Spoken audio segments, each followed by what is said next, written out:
उत्तराखंड में भी हिमाचल प्रदेश की तर्ज पर अब सख्त भू कानून लागू करने की मांग लंबे समय से हो रही है। अब इस दिशा में सरकार बड़ा कदम उठाने जा रही है। अब ऐसे में सख्त भू कानून के प्रावधानों को लेकर मुख्यमंत्री पुष्कर सिंह धामी ने सचिवालय में प्रेस वार्ता की, प्रेस कॉन्फ्रेंस की। मुख्यमंत्री ने कहा कि उत्तराखंड में एक कानून प्रचलित है जिसमें नगर निकाय क्षेत्र से बाहर क्षेत्र में 250 वर्ग मीटर भूमि कोई भी बाहरी व्यक्ति बिना अनुमति के खरीद सकता है। प्रदेश में पहले से ही इस तरीके का प्रावधान बना हुआ है, लेकिन संज्ञान में आया है कि इस कानून के बनने के बाद तमाम लोगों ने अपने ही परिवार के सदस्यों के लिए अलग अलग नाम से जमीन खरीद ली है। अब ऐसे में जिन उद्देश्यों से नगर निगम क्षेत्र के बाहर 250 मीटर जमीन खरीदने का प्रावधान किया गया था वो उसके अंतर्गत नहीं आता है।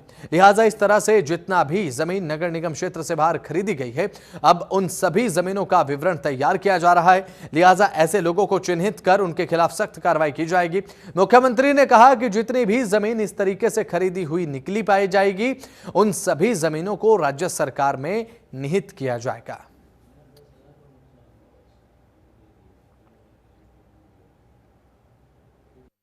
यह भी संज्ञान में आया है कि 2017 में जो इस कानून में जो बदलाव किए गए थे उसके जो परिणाम हैं वह भी बहुत सकारात्मक नहीं आए। जो पहले क्या था कि शासन स्तर पर उसकी अनुमति दी जाती थी, वो अनुमति जिलाधिकारियों को दे दी गई और उस जिला जो 12.5 एकड़ जो इसकी अधिकतम सीमा थी वो ख़त्म कर दी गई थी।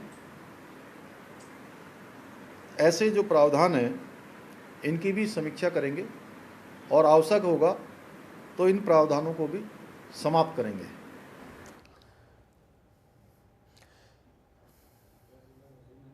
तो चलिए इसके साथ बढ़ते हैं खबरों में आगे। मानसून सीजन में केदार घाटी में आई आपदा से काफी नुकसान हुआ है। इस आपदा में स्थानीय व्यवसायियों को काफी चोट पहुंची है। मुख्यमंत्री पुष्कर सिंह धामी ने मुख्यमंत्री राहत कोष से धनराशि को जारी कर दिया है ताकि कुछ मदद यहां पर हो सके। मुख्यमंत्री राहत कोष के तहत प्रभावित व्यवसायियों की क्षतिपूर्ति के लिए 9 करोड़ 64 लाख रुपए की राहत धनराशि से अब डीबीटी के माध्यम से प्रभावितों को ट्रांसफर किया जाएगा, जिससे आपदा प्रभावितों को राहत मिल सके, उनकी मदद हो सके।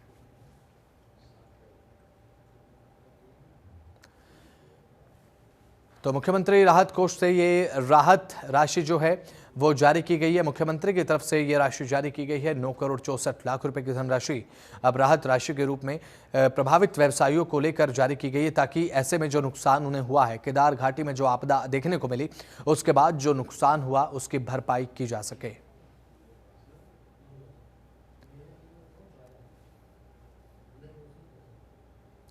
तो 9 करोड़ 64 लाख डीबीटी के जरिए हस्तांतरण किया जाएगा। अब ऐसे में देखने की बात यह होगी कि किस रूप से कितने रुपए किस व्यवसाय को दिए जाएंगे।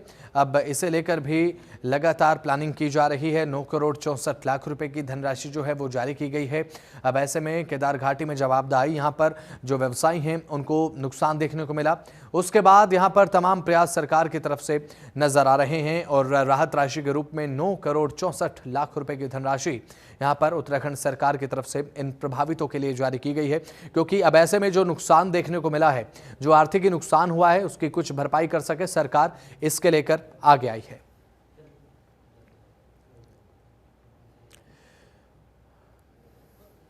तो चारधाम यात्रा को लेकर बात करते हैं। चारधाम यात्रा अपने अंतिम चरण में जा पहुंचे। उत्तराखंड में एक बार फिर से चारधाम यात्रा रफ्तार पकड़ने लगी है। इन 2 महीनों में मानसून की बारिश ने यात्रा पर एक तरह से खलल डाल दिया था, लेकिन अब मानसून तकरीबन विदाई पर है तो यात्रा एक बार फिर से रफ्तार पकड़ने लगी है। तो यात्री चारधाम के दर्शनों के लिए भी आने लगे हैं। खासकर केदारनाथ धाम में यात्रियों का हुजूम देखने को मिल रहा है। मानसूनी सीजन में करीब 1 महीने तक यात्रा बंद रहने के बाद भी अभी तक दर्शनार्थियों की संख्या 12 लाख के पार हो चुकी है।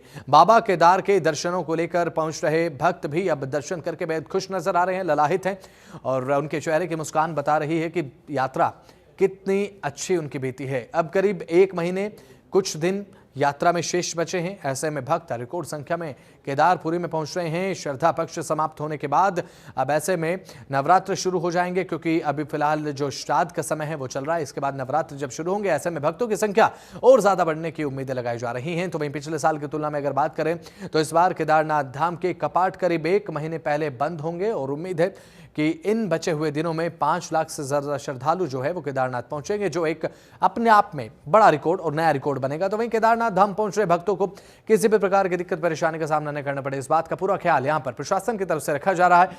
अब केदारनाथ धाम समेत पैदल मार्ग पर यात्रियों की सुरक्षा को लेकर सेक्टर मजिस्ट्रेट और जवान भी तैनात कर दिए गए हैं। इसके अलावा यात्रा अच्छे तरीके से पूरा ध्यान रखा जा रहा है।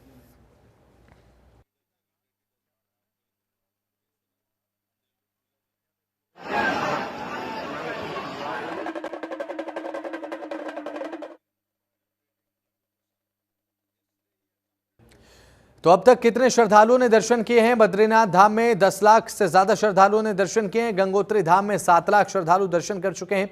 तो बात यमुनोत्री धाम की करें तो 6 लाख से ज्यादा श्रद्धालुओं ने दर्शन कर लिए हैं। तो लगातार आंकड़ा बढ़ता जा रहा है। आने वाले समय में हो सकता है कि आंकड़ा और ज्यादा बढ़े। अब सबसे ज्यादा 12 लाख से ज्यादा श्रद्धालु केदारनाथ धाम में दर्शन कर चुके हैं।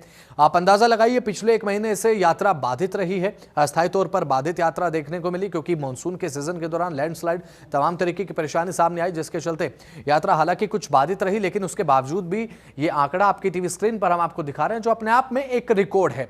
अब केदारनाथ धाम की अगर बात कर लें तो 10 मई को 4 धाम यात्रा के लिए कपाट खुले थे।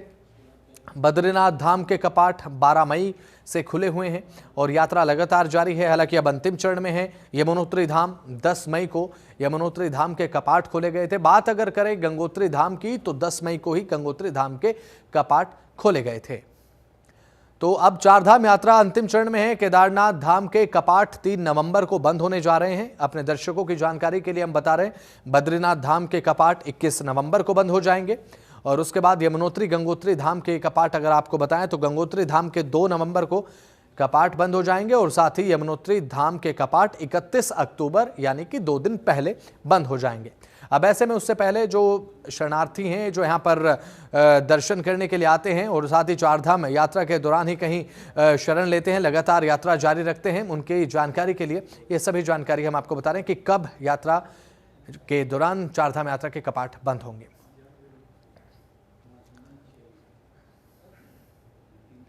बात करें रोजगार की। रोजगार के मामले में उत्तराखंड ने सभी हिमालयी राज्यों को पीछे छोड़ दिया है।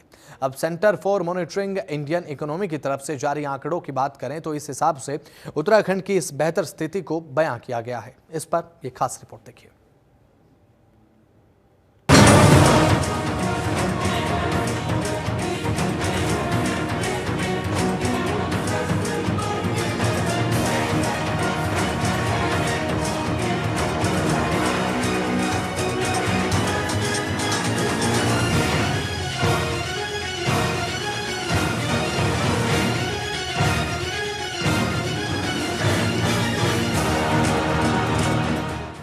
धामी राज्य में रोजगार ही रोजगार। हिमालयी राज्यों में अव्वल उत्तराखंड सरकार। सीएम धामी का सपना हो रहा साकार। बेरोजगारी दर में आई कमी। पीएलएफएस की रिपोर्ट में हुआ खुलासा। रोजगार के मामले में उत्तराखंड ने सभी हिमालयी राज्यों को पीछे छोड़ दिया, यानी उत्तराखंड अब उन राज्यों में शुमार हो गया जहां सबसे ज्यादा लोग रोजगार से जुड़े हुए हैं। Centre for monitoring Indian economy की तरफ से जारी आंकड़ों ने उत्तराखंड की इस बेहतर स्थिति को बयां किया है। एक सर्वे रिपोर्ट के अनुसार उत्तराखंड राज्य ने रोजगार उपलब्ध करवाने के मामले में राष्ट्रीय औसत आंकड़ों को भी पीछे छोड़ दिया। राज्य में पिछले 1 साल में रोजगार के अवसर बढ़ने से बेरोजगारी दर घटी है। हर उम्र के वर्गों पर नजर डाले तो बेरोजगारी दर 4.5% से घटकर 4.3% पर आ गई, जबकि 15 से 29 साल के उम्र वर्ग में 14.2% से घटकर 9.8% पर आ गई। हालांकि कोरोना काल के दौरान बेरोजगारी दर में उत्तराखंड बेहद खराब हालातों में दिखाई दिया। बेरोजगारी दर में आई कमी। पीएलएफएस की रिपोर्ट में हुआ खुलासा। 2023-24 में श्रमिक जनसंख्या अनुपात में बेहतर सुधार। श्रम बल में 2023-24 में युवाओं की भागीदारी बढ़ी। उत्तराखंड ने राष्ट्रीय औसत को भी पीछे छोड़ा। राज्य में साल 2022-23 के मुकाबले 2023-24 में श्रमिक जनसंख्या अनुपात में बेहतर सुधार हुआ है। 15 से 29 साल के उम्र वर्ग में श्रमिक जनसंख्या अनुपात 27.5% से बढ़कर 44.2% हो गया, यानी युवाओं को रोजगार के ज्यादा मौके मिले। इसी तरह 15 से 59 साल के उम्र वर्ग में श्रमिक जनसंख्या अनुपात 57.2% से बढ़कर 61.2% तक पहुंच गया, जबकि 15 साल और उससे ऊपर की श्रेणी के लिए ये 53.5% से बढ़कर 58.1% हो गया। उत्तराखंड में किस महीने के क्या कह रहे बेरोजगारी दर के आंकड़े? मार्च 2020 बेरोजगारी दर रही 19.9%। जुलाई 2020 बेरोजगारी दर रही 12.4%। अगस्त 2020 बेरोजगारी दर 14.3%। सितंबर 2020 बेरोजगारी दर 22.3%।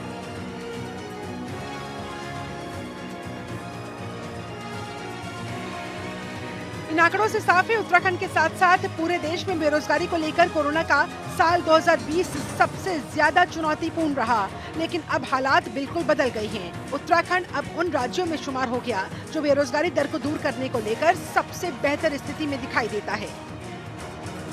तो मुख्यमंत्री पुष्कर सिंह धामी ने कहा, उत्तराखंड को देश के अग्रणी राज्यों में शामिल करना सरकार का संकल्प है। देवतुल्य जनता के आशीर्वाद से संकल्प को पूरा करने के लिए सरकार दिन रात काम कर रही है। रोजगार के अधिक से अधिक अवसर उत्पन्न किए जा सके, इस दिशा में काम चल रहा है। उन्होंने अपने कार्यकाल के दौरान सरकारी क्षेत्र में ही 16,000 से अधिक युवाओं को नियुक्ति दी है, जबकि निजी क्षेत्र में रोजगार देने का सिलसिला शुरू हो चुका है। उन्होंने कहा कि आने वाले सालों में निवेश के तमाम करारों के धरातल पर उतरने से लाखों युवाओं को रोजगार मिलेगा। उत्तराखंड युवाओं को सिर्फ रोजगार ही नहीं देगा, बल्कि उन्हें दूसरों को भी रोजगार देने वाला बनाएगा। उत्तराखंड में मई महीने में बेरोजगारी दर 2.9% पर आने से बीजेपी सरकार खुश है। माना जा रहा है प्रदेश में चारधाम यात्रा समेत हेमकुंड साहिब की यात्रा बेरोजगारी दर में गिरावट की बड़ी वजह है। यही नहीं, कोरोना के कारण पिछले 2 साल से उत्तराखंड का पर्यटन ठप था, इसलिए कोरोना के समय लोगों का रोजगार पूरी तरह से खत्म हो गया था। अब जब 2 सालों के बाद पर्यटन और यात्रा खुलने से प्रदेश में बड़ी संख्या में तीर्थयात्रियों के साथ ही पर्यटक भी पहुंच रहे हैं, इसके चलते राज्य में अब रोजगार की संभावनाएं काफी ज्यादा हो गयी। ब्यूरो रिपोर्ट, जनतंत्र।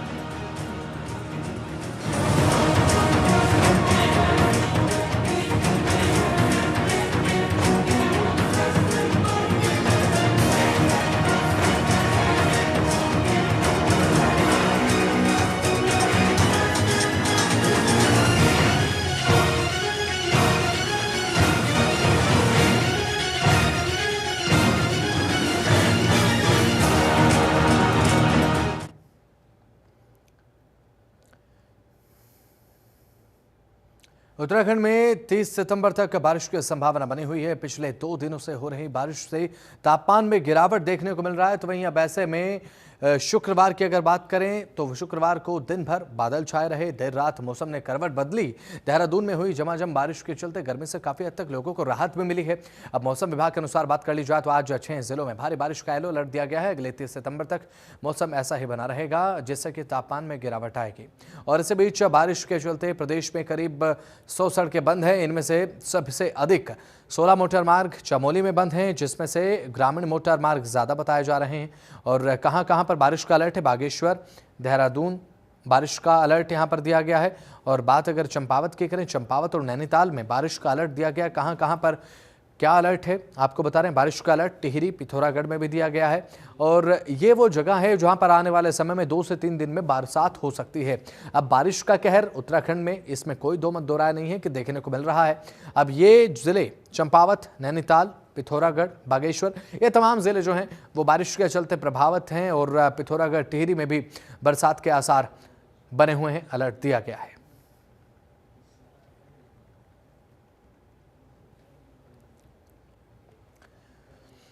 उत्तराखंड में बीजेपी प्रदेश कार्यालय में सदस्यता अभियान के पहले चरण की समीक्षा बैठक की गई। समीक्षा बैठक में मुख्यमंत्री पुष्कर सिंह धामी और बीजेपी प्रदेश अध्यक्ष महेंद्र भट्ट समेत तमाम विधायक और मंत्री मौजूद रहे।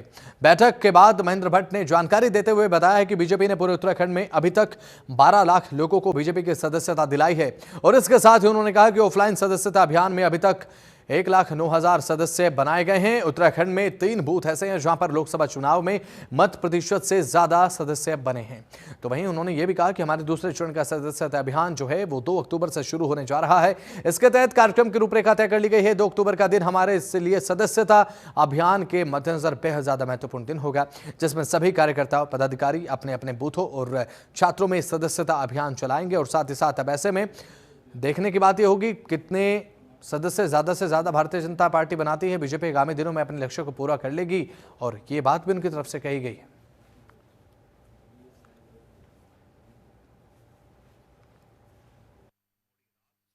कि हमारे यहाँ ऑनलाइन सदस्यता 12,05,000 हो चुकी है।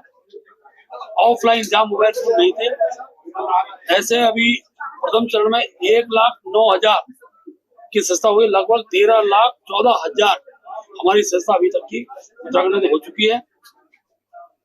3 बूथ ऐसे हैं जहां भाजपा को जितने वोट पड़े थे, लोकसभा विधान में जो ज्यादा वोट थे, वो उतने सदस्य बूथ हमारे बन गए हैं। उनमें ऋषिकेश का बूथ क्रमांक 85, मेरा स्वयं का बूथ बद्रीनाथ विधानसभा बूथ क्रमांक 75 और विकास नगर का बूथ क्रमांक 8।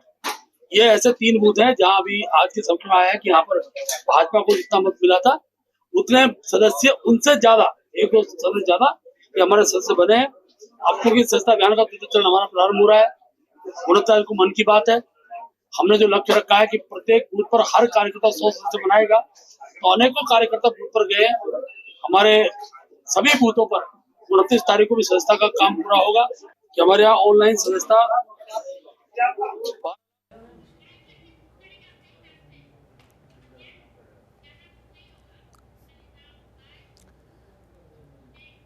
तो चलिए इसी के साथ बढ़ते हैं खबरों में आगे। खबर हल्द्वानी से। हल्द्वानी पहुंचे राज्य के पुलिस महानिदेशक अभिनव कुमार ने हल्द्वानी में आम जनता के साथ जनसंवाद स्थापित किया और साथ ही इस दौरान लोगों ने शहरी एवं ग्रामीण क्षेत्र में विभिन्न प्रकार की समस्याओं से डीजीपी को अवगत कराया। इसके बाद मीडिया से मुखातिब होते हुए पुलिस महानिदेशक ने बताया कि साइबर क्राइम, गंभीर अपराधों में अंकुश और बढ़ते नशे के प्रति रोकथाम और यातायात को लेकर कई प्रकार के सुझाव प्राप्त हुए हैं।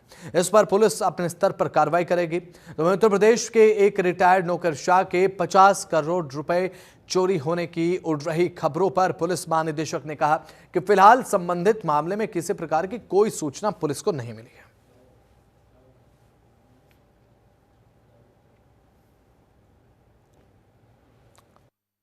देखिए, माननीय मुख्यमंत्री जी जो हमारे गृह मंत्री जी भी हैं, वो भी लगातार पुलिस के मॉडर्नाइजेशन पर और पुलिस की मतलब पुलिस के संसाधनों को सुधार करने के लिए लगातार चिंता व्यक्त करते रहते हैं, लगातार अपना मार्गदर्शन देते रहते हैं।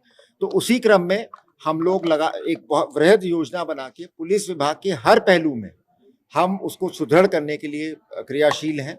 और जैसे अभी हाल फिलहाल में केंद्र सरकार ने 65 करोड़ रुपए दिए हैं उत्तराखंड पुलिस के भवनों को सुधारने के लिए। अभी कुछ दिन पहले शासन में एक उच्च स्तरीय मीटिंग हुई थी, 25 करोड़ रुपए हमें जल्दी मिलने वाले हैं गाड़ियों की खरीद के लिए। तो इस तरह से चाहे वो गाड़ियां हो, चाहे वो भवन हो और चाहे टेक्नोलॉजी हो, पुलिस विभाग के हर क्षेत्र में हम लोग लगातार इंफ्रास्ट्रक्चर को इम्प्रूव करने की कोशिश कर रहे हैं। और इसके आपको जो असर है, आपको मैं समझता हूँ अगले 6 महीने में आपको इसका असर दिखाई देना शुरू हो जाएगा। जिलाधिकारी करविंद्र सिंह ने मेला अस्पताल का औचक निरीक्षण किया है। इस दौरान डीएम ने जनरल वार्ड, ऑपरेशन थिएटर और साथ ही साथ आईसीयू समेत अस्पताल के सभी विभागों की व्यवस्थाओं का जायजा उन्होंने लिया। निरीक्षण के दौरान जिलाधिकारी ने अस्पताल में भर्ती मरीजों से भी मुलाकात की, बातचीत की, हालचाल उनका जाना। डीएम ने मरीजों से अस्पताल में मिल रही सुविधाओं के बारे में भी जानकारी ली है, जिस पर मरीजों ने संतोषजनक जवाब भी दिए हैं। और साथ ही साथ अब निरीक्षण के बाद जिलाधिकारी ने कहा कि मेला अस्पताल में मरीजों को दी जा रही सुविधाएं संतोषजनक है, लेकिन डॉक्टरों की कमी को जल्द पूरा करने के प्रयास किए जाएंगे।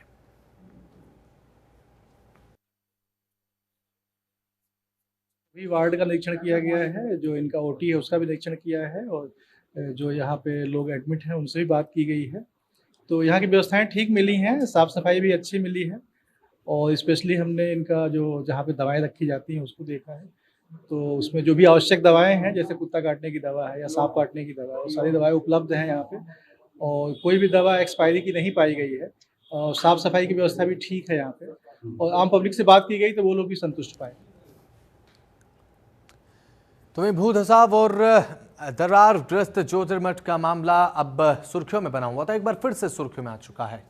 इस बार विभिन्न मांगों को लेकर लोगों ने बद्रीनाथ हाईवे पर चक्का जाम किया और साथ ही बाजार बंद रखा। आपको ये भी हम जानकारी देते हुए बता दें कि मूल निवासी स्वाभिमान संगठन जोशीमठ के बैनर तले विभिन्न मांगों को लेकर लोगों ने चक्का जाम किया। इस दौरान चक्का जाम स्थल पर पुलिस प्रशासन की भारी मौजूदगी देखने को मिली और साथ ही साथ लोगों ने सरकार पर ज्योतिर्मठ को लेकर अनदेखी करने का आरोप लगाया है और साथ ही साथ जमकर उन्होंने नारेबाजी भी की है। आपको बता दें कि ज्योतिर्मठ नगर में आई भू धसाव आपदा के 21 महीने गुजर चुके हैं, लेकिन स्थानीय लोगों का यह आरोप है कि उनकी मांगों पर कोई कार्रवाई अभी तक नहीं हुई है, जिससे गुस्साए लोगों ने आज चक्का जाम किया और बाजार बंद का ऐलान किया।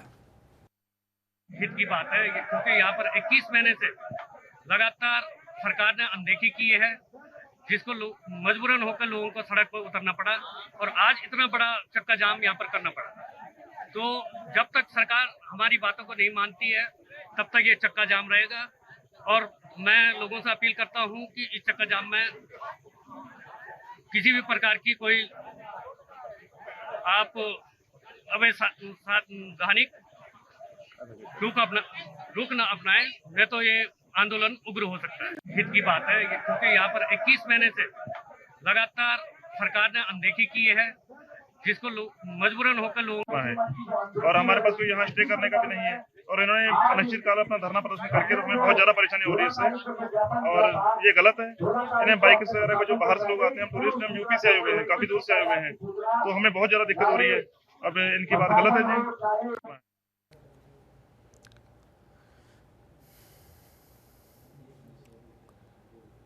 तो चलिए इसी के साथ बढ़ते हैं खबरों में आगे। उत्तराखंड बेरोजगार संघ की ओर से चमोली जिला मुख्यालय गोपेश्वर की सड़कों पर अपनी मांगों को लेकर बेरोजगार युवकों ने प्रदर्शन किया है और साथ ही साथ विभिन्न परियोजनाओं को लेकर, परीक्षाओं को लेकर कर रहे बेरोजगार युवाओं ने जोरदार नारेबाजी की है कि तमाम योजना चलाने की बात यहां पर सरकार की तरफ से की जाती है, लेकिन फिर भी बेरोजगारी से हम ग्रस्त हैं, यह बात उनकी तरफ से कही गई। और साथ ही उत्तराखंड पुलिस कांस्टेबल में उम्र सीमा बढ़ाने सहित 14 सूत्रीय मांगों को लेकर जोरदार प्रदर्शन उन्होंने किया। इस दौरान उन्होंने जिलाधिकारी के सूबे के मुख्यमंत्री को ज्ञापन भेजकर कार्रवाई करने की मांग भी की है। उन्होंने साफ तौर पर कहा कि यदि मांगों पर सकारात्मक पहल नहीं की जाती है तो यह आंदोलन और ज्यादा उग्र होगा। जिस प्रकार से हमारे जो बेरोजगार संघ के जो हमारे पदाधिकारी हैं, बड़े भाई राम कांडवाल जी, वो लगभग 10 दिनों से देहरादून धरना स्थल पर भूख हड़ताल में बैठे हुए हैं, लेकिन हमारी सरकारें और हमारे नेता इतने 2 मिनट का समय तक उनके पास नहीं है। वो जम्मू कश्मीर जाते हैं और अलग अलग राज्यों में जाते हैं, लेकिन एक बेरोजगार संघ के मिलने के लिए उनके पास समय नहीं है। ये बहुत बड़ा दुर्भाग्य है। और अगर आज हमारी 14 सूत्रीय मांगे हैं और जो 14 सूत्रीय मांगे हैं उन पे अगर जल्द संज्ञान नहीं लिया जाता है तो अभी जो नेक्स्ट जो हमारी रैलियां होगी वो केदारनाथ विधानसभा के अंदर होगी, वहाँ पे उपचुनाव होने हैं और बेरोजगार संघ घर घर जाके जो सरकार की करतूतें हैं उनको बताने का कार्य करेगी। और हम चाहते हैं सरकार जल्द हमारे जो 14 मांगी सूत्र हैं इनको जल्द से जल्द मान्य किया जाए और ताकि हमारे जो भूख हड़ताल पे बैठा हमारे भाई लोग हैं राम कांडवाल जी और उनके साथ जो अन्य साथी हैं उनका सुध लेने वाला कोई नहीं है। आज हमारे भाई लोग सब इतने बेरोजगार आज अपने हकों के लिए सड़कों पर संघर्ष कर रहे हैं। साथियों, जैसे कि और मांगे मेरे मित्रों ने आपको बता दी होगी, मैं भी अपनी एक छोटी सी मांग को लेकर आ रहा हूँ। मैं वनारक्षी प्रतिशत से चयनित छात्रों और मेरे साथ 159 अन्य छात्रों का भी चयन हुआ है। हमारा जो रिजल्ट है 19 जुलाई को लोकसभा आयोग द्वारा जारी कर दिया गया है और जो संस्तुति होती है वो विभाग के लिए जारी कर दी गई है, लेकिन विभाग का अभी तक हमें नियुक्ति से कोई भी संबंधित कोई भी अभी आश्वासन ठोस आश्वासन नहीं दिया गया है, जिससे कि सारे छात्र जो है वो असमंजस की स्थिति में और जो प्रताड़ना मिल रही है वो जारी है। तो मैं गवर्नमेंट से यही मांग करता हूँ कि हमें जल्द से जल्द नियुक्ति दी जाए। और आज देखो 17 दिन होने वाले हैं, करीब रिजल्ट के आने के बाद 2 माह बीत चुके हैं और 3रा माह स्टार्ट हो चुका है, लेकिन हमको अभी तक कोई नियुक्ति नहीं मिली है। तो मैं गवर्नमेंट से ये चाहूँगा कि हमारी मांगे हैं। सबसे पहले तो हम बेरोजगार संघ की ओर से हैं और बेरोजगार संघ का बहुत बहुत धन्यवाद कि इन्होंने इस रैली का आयोजन करवाया। और जो हमारी मांगे हैं, सबसे पहली बात तो जो पुलिस की जो भर्ती है उसमें हम चाहते हैं कि उम्र सीमा में क्या हो जाए, छूट मिल जाए। कुछ बच्चे जैसे कि 2014 में फिर 19 में भर्ती आती है और फिर 5-5 साल 6 साल बाद आती है भर्ती आती है, तो उस भर्ती के बाद फिर अन्य बच्चों को क्या नहीं मिल पाता है, मौका नहीं मिल पाता। तो हम चाहते हैं कि जो अन्य बच्चे अगर उनको थोड़ा बहुत उम्र में छूट मिल जाए तो उससे क्या होगा, उनको भी मौका मिल जाए।